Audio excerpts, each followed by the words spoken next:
going to tell you guys a story. And frankly, it's a little embarrassing because I think compared to everything we've been hearing about at this conference, it may initially sound a little trivial or childish, mostly because it's a story about a 100-year-old floppy children's toy. But I'm hoping you stick with me because I really believe that inside this story is a bigger and much more important story. A story about how our ideas about nature can change so quickly and dramatically, and also about how, on the planet right now, our ideas and the stories that we tell are dramatically changing nature. So the story, like I said, starts more than 100 years ago in 1902 when the President of the United States, Theodore Roosevelt, decides he needs a vacation. So he takes a train down to Mississippi in the southern part of the country, decides he's going to go on a hunting trip. He's going to kick back, relax, just kill as many bears as he can. They don't actually see any bears until the second day of the trip. And right away, the dogs take off after it, chasing it like crazy, and eventually corner it by a watering hole far away from the campsite. By this time, Roosevelt has gotten a little bored. He's gone back to camp to have some lunch, so his hunting guide leaps off his horse, hits the animal on the top of his head with the back of his gun, ties it up to a tree, starts blowing away on his bugle to tell Roosevelt, "Come back, you can have the honor of killing it." The bear was a female. It was dazed, injured, severely underweight, and when the president comes back and sees this animal tied to a tree, he just realizes that there's no way he can shoot it. It would go against his code as a sportsman. A couple days later in Washington, there's a political cartoon that memorializes this scene, and it shows Roosevelt with his arms stretched out, sparing the bear's life, and the bear is just this helpless-looking thing on its hind legs, little ears on the top of its head, two frightened white eyes. It wouldn't have really looked like anything at the time, but when you go and find the cartoon now, you sort of recognize that animal right away. It's a teddy bear. Essentially, this is the beginning of the teddy bear story. That image of a cute little bear starts to follow Roosevelt around in other cartoons, and then toy makers take the bear from the cartoon, turn it into a plush toy, and name it after the president, Teddy Roosevelt, Teddy's Bear. And to us, this will seem like, of course, it was an obvious hit because bears are so adorable and cute, and who wouldn't want to give one to their kid to sleep with in their crib? But actually, in 1902, no one thought of bears as adorable. People thought of bears as monsters. If you were a parent, you would show a bear to your kid only if you really wanted to scare the pants off them. And there's a reason for this. At that time, for generations, the bear had been this convenient symbol of lots of the unruliness and danger that people were encountering out on the western frontier of the country. And the government of the United States actually had a system in place, a plan to systematically exterminate bears and lots of other predators like wolves and coyotes as well. These were seen as nuisances, but also they were called murderers because they were killing and eating people's livestock. Biologists who worked for the government tried to explain this war on animals like the bear by saying that they no longer had a place in our advancing civilization. And so we just decided to clear them out of the way. In one 10-year period around this time, close to 500,000 wolves were slaughtered. Grizzly bears would soon be wiped out from 95% of their range. There had once been 30 million buffalo in the middle of the United States, and you'd have stories about trains that had to stop for 3 or 4 or even 5 hours while these living rivers of buffalo just poured across the tracks. But by 1902, when Roosevelt went hunting, there were maybe only 100 left in the wild. And so what I'm saying is that the teddy bear was born in the middle of this great wave of extermination, and you can see it as a symbol that maybe some people deep down were starting to feel very uneasy about all this killing, because people still hated the bear, people were still afraid of the bear, but at the same time, lots of people also just kind of wanted to give the bear a great big hug. So I've written about phenomena like this for the last few years, both in the New York Times Magazine and in a book called Wild Ones, where I actually took my little daughter Isla to see some endangered species in the wild, animals that may not be around by the time that she's my age. Because let's face it, we're living in this very turbulent time. By the end of the century, maybe half of all the species on the planet could be gone. And so a pretty key question to ask would be, why is it we get so emotional about some animals and care so much, and really just don't care at all about so many others? Well, while I was doing my research, a relatively new field of social science was also coalescing around some of these same questions, trying to unpack how we think and feel about animals, how their reputations get written and rewritten in our minds. And I spent a lot of time sort of hunkered down in university libraries, looking through all these thick peer-reviewed journals, thinking that all these studies would add up to some kind of monumental, earth-shattering truth. And frankly, I don't actually know what they all add up to. But I'd just like to share some of my favorite findings because it's sort of astonishing how wide-ranging some of the questions they're asking are. So for example, people in upstate New York who watch, the more television they watch, the more likely they are to be afraid to be attacked by a black bear.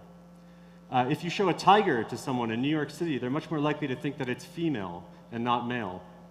In a study where they put a fake snake and a fake turtle on the side of the road, drivers hit the snake much more often than they hit the turtle, and about 3% of drivers who hit the fake animals seem to do it on purpose. Women are much more likely than men to get a, quote, magical feeling when they see dolphins in the surf. 68% of mothers with high feelings of entitlement and self-esteem identified with the dancing cats in a commercial for Purina cat food. Americans think lobsters are more important than pigeons, but also much, much stupider. Wild turkeys are seen as only slightly more dangerous than sea otters, and pandas are twice as lovable as ladybugs. So some of this is physical, right? We identify more with animals that look like us, and especially that look like human babies. So ones with forward-facing eyes and expressive faces, roly-poly limbs. But it's not all physical. There's also just a cultural dimension to how we imagine the wildlife out there. We tell stories about these animals, and like all stories, they change given the time and the places that we're telling them in. So let's think about that moment back in 1902 when a teddy bear came on the scene and a ferocious bear became this cute little toy. What was happening? Well, for one thing, the country was urbanizing. For the first time, more Americans were living in cities than in the countryside, and there was this growing separation between people and nature. There was a space to kind of look back and reconsider the bear, romanticize it. We can only really think of nature as being this pure and adorable once we don't have to be afraid of it anymore. And I've seen that phenomena play out again and again in a lot of the research I did with different animals in different places. It seems like we always get stuck between vilifying an animal and hating it and wanting to wipe it out, and then just almost as soon as we've done that, we start to empathize with it as an underdog and want to show it compassion. So in other words, we exert our power, but then we get unsettled by how powerful we are. So for example, this right here, this is one of probably thousands of letters and drawings that kids sent to the US government begging President George Bush to protect the polar bear under the United States Endangered Species Act. This was happening in about 2006, so if you remember, this was a time when climate change was suddenly in the news all the time, and it was always sort of emblematized with a picture of a polar bear, usually one that was sitting on a little piece of ice about to drown, looking really sad.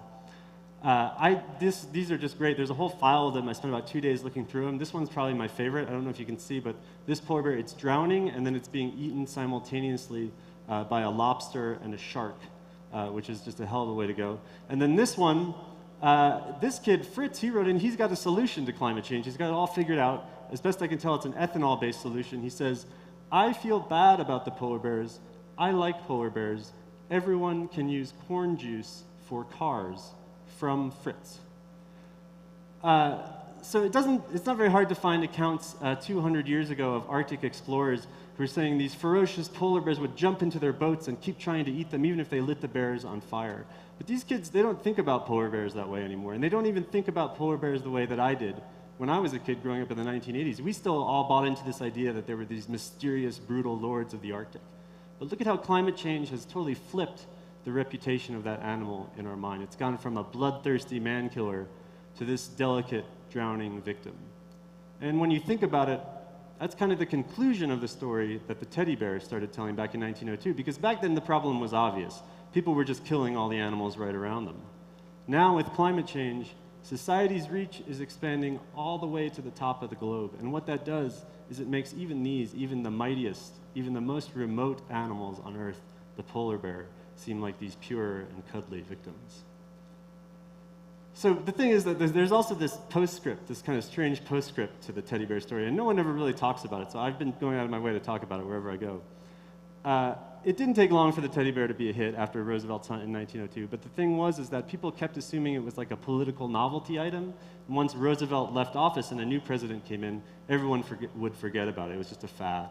And so as the next president, William Howard Taft, was preparing to take office in the US, excuse me, toy makers were really kind of panicked, trying to figure out what the next big thing was going to be. So let me tell you what they came up with.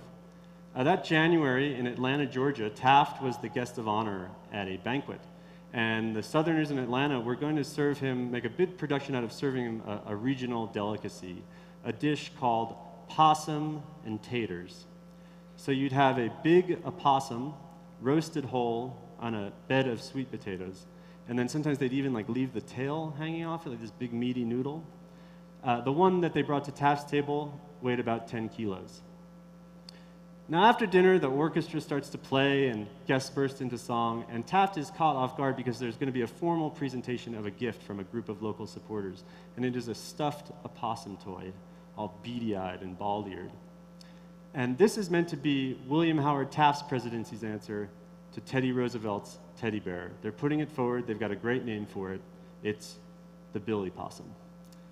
Within 24 hours of that dinner, the Georgia Billy Possum Company was already out brokering deals nationwide to get this thing into toy stores. And newspapers as far away as California were announcing very confidently that the teddy bear has been relegated to a seat in the rear, and for 4 years, possibly 8, the children of the United States will play with Billy Possum. From there, the fit of a possum fever starts. There's Billy Possum postcards, Billy Possum pins, Billy Possum pitchers, so you can pour cream in your coffee. There's even these smaller, even more hideous Billy Possums on a stick that you can wave around like flags. And despite all of this marketing, it turns out not to succeed at all. It's actually a total failure. Even by the end of the year, it's almost totally forgotten, which means that the Billy Possum didn't even make it to Christmas time, which when you think about it is a sort of special tragedy for a toy. We can explain that failure 2 ways. The first is pretty obvious, but I'll go ahead and say it anyway. Opossums are super ugly. The other reason, though, is maybe more important, which is I think the story of the Billy Possum was all wrong, especially compared to the story of the teddy bear. I mean, think about it. For most of human history, bears have been these impressive things, completely independent from us. But by 1902, when Roosevelt was on his hunting trip, that wasn't true anymore. And the animal that he had tied to a tree came to represent all bears. Whether those animals were going to live or die was up now to the compassion or the indifference of people. And that says something pretty scary about the future of bears, but it also said something pretty unsettling about who we as a species were becoming, if even the fate of an animal like that was up to us now. Now, more than a century later, if you are paying attention to what's happening in the environment, you feel that discomfort so much more intensely. We're living in an era of what scientists have started to call conservation reliance. And what that means is that we've disrupted so much in nature that it can't stand on its own anymore. We have to be out there in the landscape, rigging the world around these species in their favor if they're going to make it.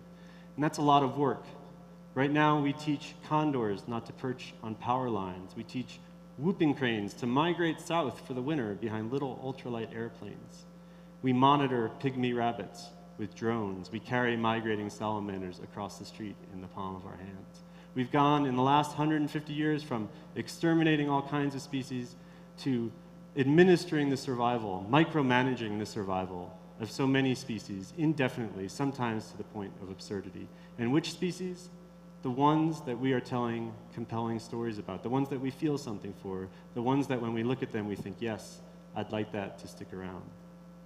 So the upshot of what I've been getting at in this talk, and really the upshot of a lot of the crazy storylines and characters that I encountered for my book, is that these stories that we tell about wildlife are so subjective. They can be irrational or romanticized, or they don't even really necessarily have anything to do with the truth sometimes. And yet, in an era of conservation reliance, these kinds of stories, even stories like this, childish-seeming fairy tales, have very real consequences. Because in an era of conservation reliance, how we all feel about an animal has more to do with whether it's going to survive than all that stuff you read about in an ecology textbook. Storytelling matters now. Emotion matters. For better or worse, our imagination has become an ecological force. Thank you.